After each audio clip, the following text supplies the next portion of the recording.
వదిలేసి అడవిలో ఎక్కడో కూర్చుని జపం చేసుకోవాలి కానీ వీళ్ళందరిలో ఉంటే మనకు సమాధి వస్తుందే అంటారు. అలా చెప్పిన వాడు మూర్ఖుడు.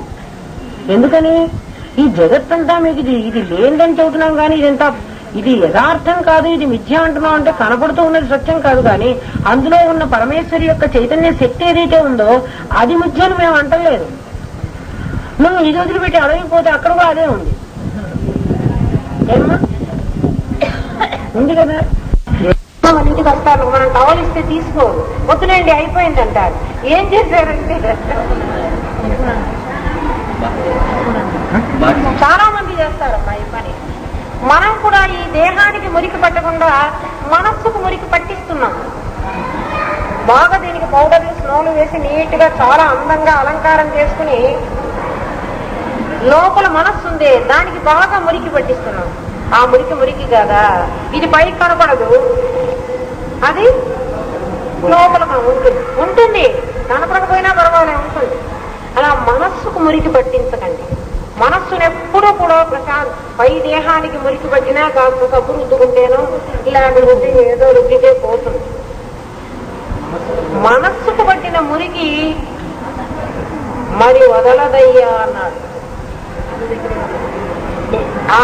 ఆ మనస్సుకు పట్టిన మురికి వదలించాలంటే గురు బోధే కావాలి.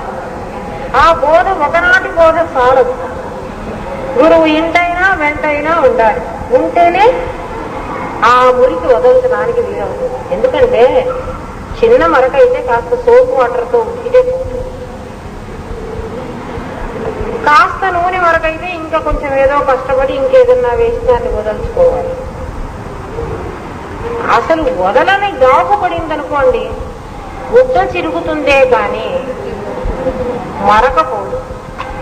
అలాంటి మరకలు మనం పట్టించుకొచ్చాం ఎక్కడ? ఆ మనస్సు అనేటువంటి ఆ సూక్ష్మ శరీరాన్ని స్థూలానికి ఏ పెట్టినా ఏ గడ్డలో కాలేస్తే పోతుంది.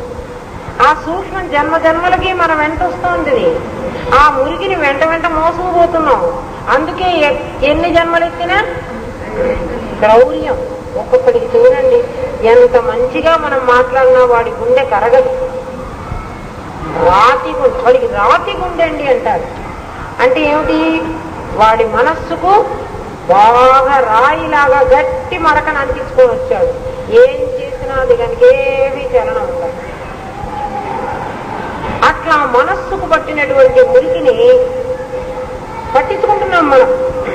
అందుకు ఏమంటున్నా అంటే, దేహం కంటే నువ్వు భిన్నుడైనందున దేహంతో నీకు సంబంధం లేదని నిర్ణయించుకుని, దేహంతో అంటే భౌతిక దేహమే కాదు సుమా, సూక్ష్మ కారణ దేహాలు కూడా నువ్వు కాదు, అలా నిర్ణయించుకుని వస్త్రాదుల వలనే గుడ్డల్లాగే పంచకోశములు ఇంద్రియములు నేను కాను ఆ తల్లి యొక్క మాయచే మోహితులై శబ్దార్థ రూపములలో పడి నామరూపాల్లో పడి ఆత్మ తెలియక ఈ మానవుడు బాధపడుతున్నాడు. ఎవడైనా తత్వం తెలియజేసినా కూడా మళ్లీ ప్రారంభం జగత్తులోకి లాగుతూ ఉండబట్టి ఆ తత్వంలో నిలబెట్టకపోతున్నాడు.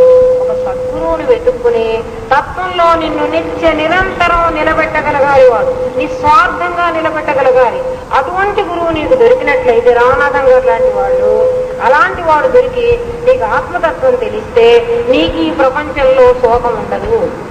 అప్పుడు సంసార సాగరం దుఃఖం అనేటువంటి మాట పోయి సంసారం అంతా చిద్విలాసం, పరమేశ్వరి యొక్క విస్తృత రూపం అనే భావం నీకు ఎప్పుడు కలుగుతుందో అప్పుడు నీ దుఃఖాన్ని నుంచి నువ్వు మృత్యోర్మా అమృతంగమయ ఆ స్థితికి వెళతావు నాయన అని గురుదేవులు చెప్తున్నారు.